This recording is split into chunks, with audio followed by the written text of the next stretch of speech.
Barry Smitherman has been working with animals for over 20 years and currently runs the Wildlife Rescue and Ambulance Service in Enfield along with his wife June.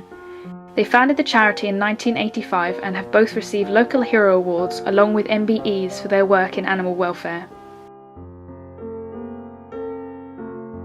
We used to do this work from our home in Enfield Lock, which we started to outgrow.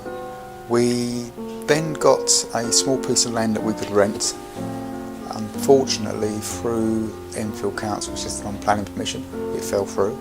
So they offered a small part of what was Trent Park, Pets Corner.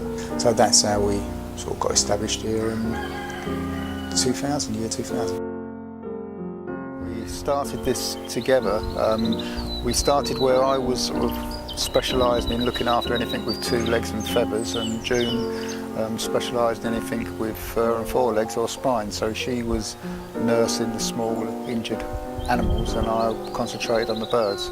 So that way we both were sort of expertise in each other's field. When the biggest struggle is finding enough volunteers to be able to keep the place running as we would like, because with the small amount of volunteers we've got at the moment, that time is dedicated to helping the animals. In which case then the buildings, the pathways are not as tidy as they want it to be. There's gardening work, so the site starts to look a little bit run down, which we don't like. And then it's finding the money to do it all. That is one of the biggest struggles. If I had to think about stories of animals that we've saved, there is so many. There's good ones and bad ones. Don't like talking about the bad ones because they usually involve in an animal suffering and usually at the hands of human beings as well, with cruelty, what it inflicted on them. Good ones are when you get something in that you've got better than you release. Today, or 15 minutes ago, we released a seagull that had botulism so bad it couldn't stand, couldn't use its wings. So that is a good story. These are difficult ones that look impossible and you achieve it.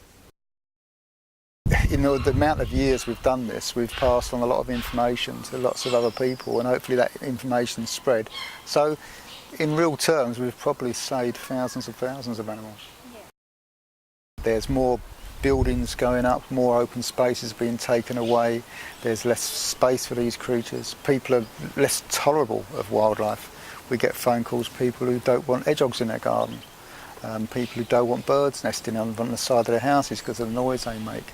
So, you know, people are becoming intolerable of wildlife. So I think we'd like to see it taught at a younger age so they can grow up to enjoy it and pass the word on to others.